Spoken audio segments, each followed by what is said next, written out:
तो hello friends, how are you all.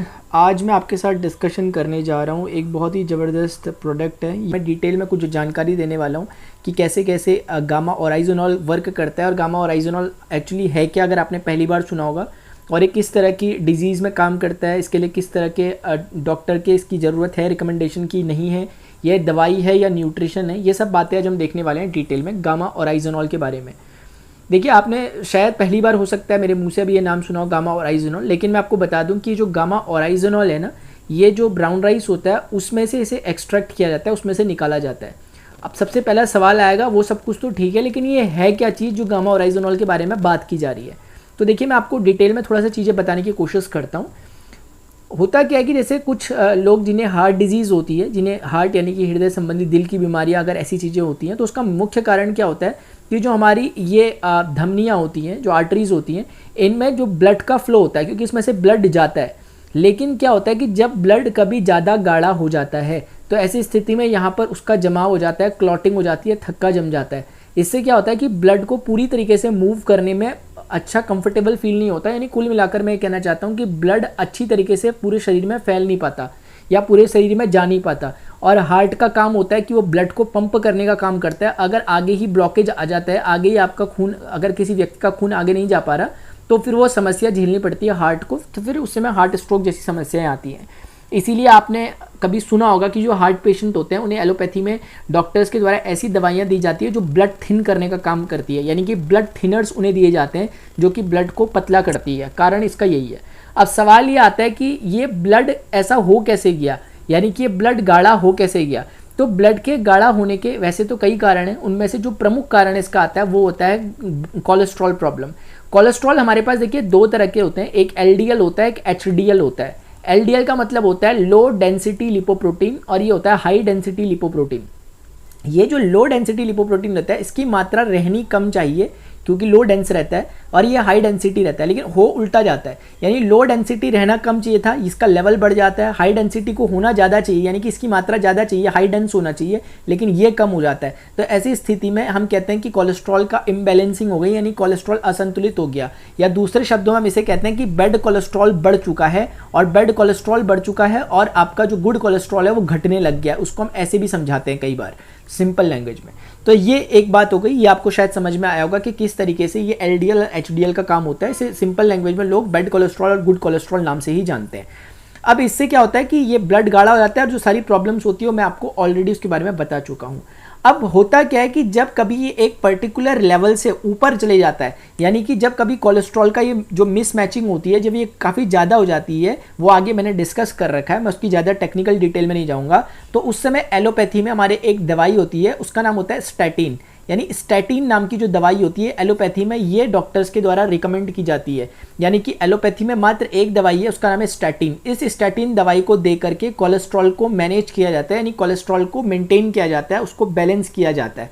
अब बात यह है कि जब दवाई अवेलेबल है रोग की, तो फिर आगे बात क्यों की जा रही है, स्टैटिन क्यों ना ले ले हर कोई जिसे प्रॉब्लम हो रही है।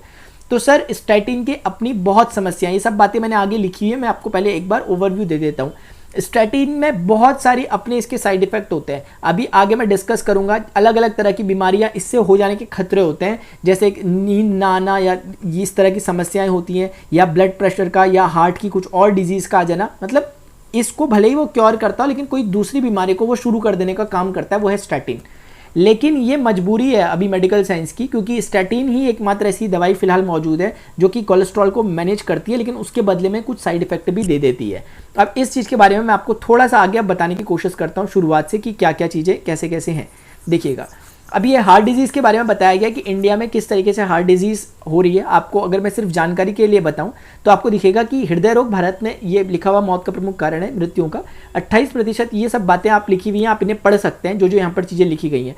लेकिन इसमें खास बात यह है कि हृदय रोगियों की संख्या तेजी से पूरे संसार भर में बढ़ रही है, न केवल भारत में बल्कि तेजी से बढ़ रही है। उसका कारण कहीं ना कहीं असंतुलित खान पान ही है, और वो जो मैंने कोलेस्ट्रॉल का हिसाब किताब बताया वही है, क्योंकि हमारा जो खान पान होता है, अगर हम उस तरह की चीज़ें ले रहे हैं तो उसमें कोलेस्ट्रॉल की जो मेन इम्बैलेंसिंग होती है वही इन सब चीज़ों का प्रमुख कारण रहता है।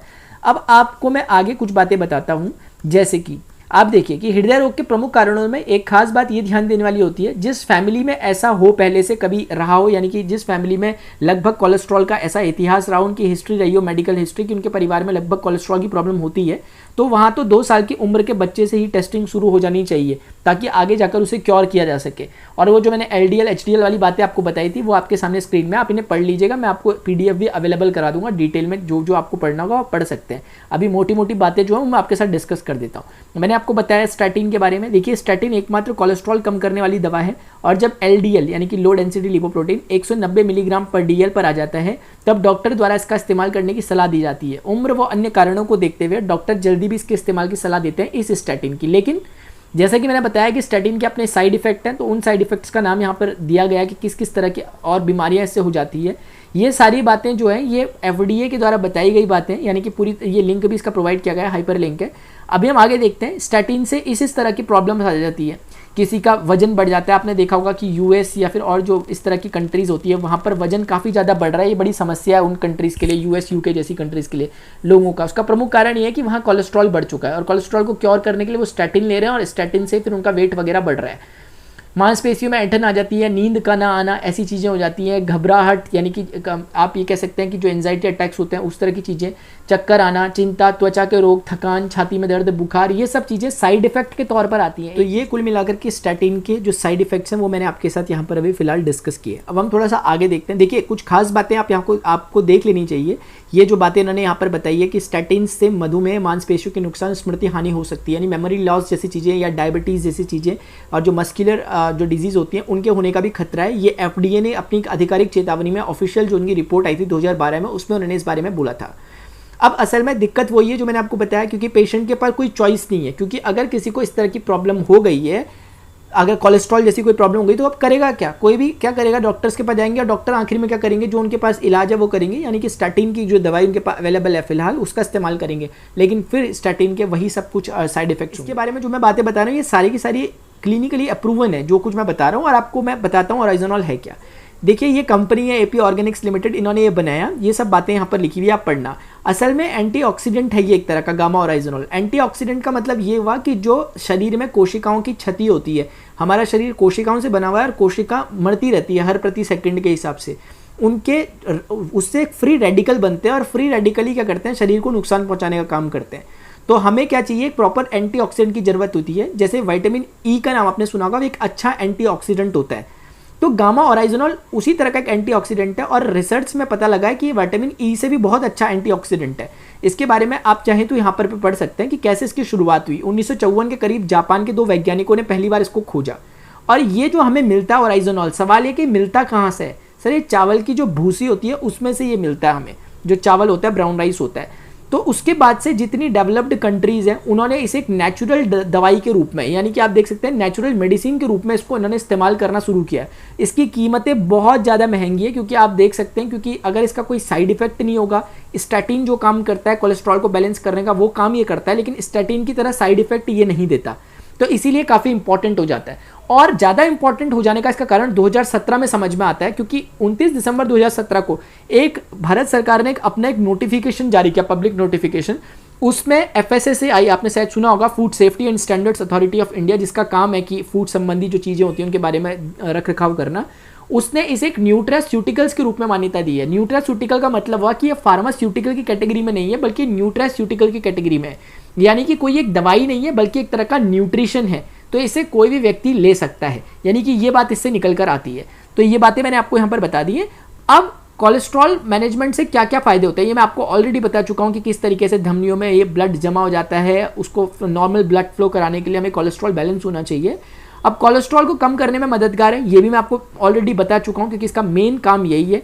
और बाकी जो चीज़ें इस पर लिखी हुई है, मेनोपॉज को लक्षण को दूर करने में भी ये मददगार होता है। उसके अलावा ये एंटीऑक्सीडेंट प्रॉपर्टी रखता है, जैसे कि मैंने आपको बताया कि विटामिन E से भी काफ़ी अच्छा एंटीऑक्सीडेंट के रूप में इसे देखा गया है, उससे 4 गुना अधिक प्रभावशाली है। यहाँ पर लिखा हुआ है इन्होंने और मस्कुलर जो किसी को मस्कुलर होता है, जैसे आपने कभी सुना होगा कि किसी को कुछ प्रॉब्लम्स होती है, मस्कुलर संबंधी कोई जो समस्याएं होती है, उन सभी में ये काफ़ी अच्छी तरीके से काम करता है। Role in cancer prevention, cancer क्योंकि उसका प्रमुख कारण कैंसर जैसी चीज़ों का वही होता है कि फ्री रेडिकल्स जो शरीर में बनते हैं, फिर वो चेन रिएक्शन शुरू होती है, तो उसको कंट्रोल करने में भी ये मदद करता है। लेकिन अच्छा रहेगा कि इन सब डिजीज़ के होने से पहले ही अगर हम इसे प्रिवेंटिव वे में लेने की कोशिश करें, क्योंकि prevention is better than cure.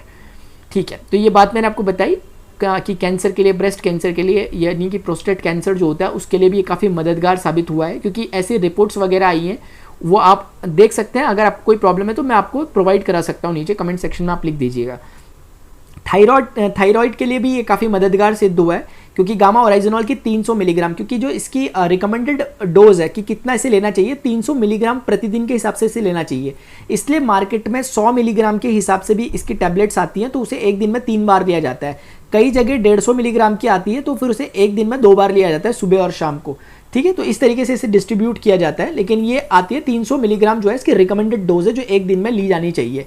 अब कुछ और भी आपकी क्वेरीज इसके बारे में हो सकती है, वो आप मेरे से पूछते रहेंगे, कमेंट सेक्शन में आप पूछ सकते हैं। यानी कि शुगर की रोकथाम में भी मददगार है। बहुत सारे, मतलब और भी बहुत सारे जो मैंने मेन प्रॉब्लम्स थी उनको मैंने आपके साथ डिस्कस कर दिया कि किन किन चीज़ों को ये क्योर करने में मदद करता है। शरीर में सूजन को कम करने के लिए भी काफ़ी ज़्यादा मददगार है, क्योंकि इसके बारे में भी आप डिटेल में यहाँ पर चीज़ें लिखी हैं, पढ़ सकते हैं। और स्किन में जो एजिंग इफेक्ट होते हैं उनको भी थोड़ा सा कम करने का ये अपना इफेक्ट शो करता है। और लीवर के लिए काफ़ी ज़्यादा अच्छी एक अपनी प्रॉपर्टी सिद्ध करता है। उसके बाद सबसे इंपॉर्टेंट बात ये मैं आपसे कहना चाह रहा था ऑस्टियोपोरोसिस के बारे में। आपने ऑस्टियोपोरोसिस सुना होगा, हड्डियों से संबंधित ये रोग होता है शरीर में, जिनको इसकी डिजीज़ होती है, बीमारी होती है, वही जानते हैं कि काफ़ी, मतलब एक तरह से ऐसा नहीं है कि असाध्य नहीं है, लेकिन फिर भी इससे दर्द काफ़ी होता है। तो उस तरह की ऑस्टियोपोरोसिस को रोकने में भी ये काफ़ी ज़्यादा मददगार है, क्योंकि इसके भी कई ज़्यादा एग्जांपल्स प्रीवियस में देखे गए हैं कि इससे उन रोगियों को जो कि ऑस्टियोपोरोसिस से यानी कि ऑस्टियोपोरोसिस की नाम की बीमारी जिसमें हड्डियाँ कमज़ोर हो जाती हैं उससे ग्रसित थे, उनको इससे फ़ायदा हुआ है। अब बात ये आती है कि इसको किस तरीके से लेना चाहिए, यानी कि इसको लेने का तरीका क्या है। जैसे कि मैंने आपको ऑलरेडी बताया है कि इसकी 300 मिलीग्राम की जो डोज होती है वो रिकमेंडेड है, यानी कि डेली डोज में 300 मिलीग्राम की डोज इसकी रिकमेंडेड है। इसीलिए बाजार में, मार्केट में ये अलग अलग तरीके से मिलता है। अब यहाँ पर जो हम बात कर रहे हैं आपके साथ कि ये RCM के द्वारा अगर ये प्रोवाइड किया जा रहा है गामा ओराइजोनॉल, तो उसमें और फिर मार्केट में जो मिल रहा है उनमें फ़र्क क्या है। देखिए, गामा ओराइजोनॉल का कुल मतलब यही है कि ये राइस ब्रान से मिलता है। राइस ब्रान यानी कि जो चावल होता है उसकी जो ब्रान होता है उसमें से इसे निकाला जाता है। अब सवाल ये है कि इसका प्राइस वगैरह क्या है। तो इसका प्राइस, ये तो फिर भी अभी 1-2 साल पुराना प्राइस लिखा हुआ, लेकिन अब इनके प्राइस और बढ़ चुके हैं। तो ये जो प्राइस है ये इसके बीच में रेंज है इसकी, यानी कि इससे लेकर इससे तक अलग अलग ब्रांड अलग अलग कॉस्ट में इसको सेल करते हैं। यानी $40 से लेकर $50 लगभग इसका रेट रहता है। तो इस हिसाब से आप लगा सकते हैं, आज डॉलर की वैल्यू लगभग 80 रुपये। तो इस तरीके से आप समझ सकते हैं। ये अलग अलग ब्रांड है, अलग अलग कंपनियाँ हैं। एग्जैक्टली अगर आप अमेजॉन, गूगल वगैरह में भी सर्च करोगे तो भी आपको ये मिल जाएंगी, और इनके कॉस्ट वगैरह लेकिन काफ़ी ज़्यादा हाई है। ठीक है, इंपोर्टेड है एक तरीके से, आप ऐसा समझ सकते हो। ये इनके कॉस्ट आप देख सकते हैं सामने, ये कॉस्ट वगैरह लिखे हुए हैं, आप इसका प्लीज़ कंपैरिजन वगैरह आराम से कर लीजिएगा। ठीक है, आपके सामने लिखे हुए हैं। अब जो ये गामा ओराइजोनॉल की मैं बात कर रहा हूँ वही कंटेंट है, वही एग्जैक्ट चीज़ है, और एक वेजिटेरियन प्रोडक्ट है, आपको दिखाई दे रहा होगा, और राइस ब्रान से एक्सट्रैक्टेड है। और 150 मिलीग्राम की इसकी एक टैबलेट है, जो मैं गामा ओराइजोनॉल की बात कर रहा हूँ। एक टैबलेट जो है 150 मिलीग्राम की है, तो उस हिसाब से हमें 2 टैबलेट लेनी चाहिए इसकी, सुबह और शाम को। जरूरी नहीं है कि किसी को कोई डिजीज़ हो तब भी वो इसको लेगा, ये इंपॉर्टेंट बात है। ये एक तरह का न्यूट्रिशन है। मैंने बता दिया आपको कि भारत सरकार ने 2017 में इसे एक न्यूट्रास्यूटिकल की कैटेगरी में डाल दिया है। इसलिए ये कोई दवाई टाइप की चीज़ नहीं है, ये एक न्यूट्रिशन टाइप का है। यानी आप खुद ही सोचिए, आपकी चावल की भूसी का पाउडर एक तरह से, तो इसमें क्या साइड इफेक्ट हो सकता है, लेकिन इसके फायदे बहुत हैं। जो होने वाली डिजीज़ होती है, जो कोलेस्ट्रॉल की इम्बैलेंसिंग होती है, उसे बैलेंस करने में काफ़ी ज़्यादा इंपॉर्टेंट रोल प्ले करता है। लेकिन ध्यान क्या रखना है कि 18 वर्ष से ऊपर के व्यक्ति ही इसे लें। उसमें महिलाएं पुरुष दोनों हो सकते हैं। दिन में 2 बार भोजन से पहले इसे ले सकते हैं। कितनी बार? 2 बार इसलिए कहा गया क्योंकि 150 मिलीग्राम की है और 300 मिलीग्राम रिकमेंडेड है एक दिन के लिए। तो इस हिसाब से आई होप आपको कुछ बातें इसमें समझ में आएंगी। मैंने इसका एक ओवरव्यू आपको देने की कोशिश की है। चीज़ें इसमें बहुत होती हैं, बहुत कुछ बातें इसमें और भी बताई जा सकती हैं, लेकिन मैं चाहता हूँ कि आप चीज़ों में ज़्यादा उलझे ना। जो मेन बातें हैं वो मैंने आपको इसमें बताने की कोशिश की है, व्यक्ति ही इसको ले। तो इस तरीके से आई होप आपको जितना कुछ मैंने बताया वो सब कुछ आपको क्लियर होगा। लेकिन इसके अलावा भी हो सकता है आपके कुछ डाउट्स हो, कुछ क्वेरीज हो, तो उन्हें आप प्लीज़ कमेंट सेक्शन में नीचे जो कमेंट सेक्शन रहता है वहाँ पर आप पूछ सकते हैं। तो हम कोशिश करेंगे कि आपको उसका जवाब दें। उसके बारे में जो भी डॉक्यूमेंट्स अगर आपको चाहिए, जो भी चीज़ों के बारे में, वो भी हम आपको प्रोवाइड करा सकते हैं अगर आप नीचे कमेंट सेक्शन वगैरह में लिखें। अगर आपको हमारी ये कोशिश सही लगी हो तो आप इस वीडियो को लाइक कर सकते हैं और चैनल को सब्सक्राइब करें, ताकि इस तरह के वीडियोज़, इन्फॉर्मेटिव वीडियोज़ मैं आपको आगे भी प्रोवाइड कराता रहूँ।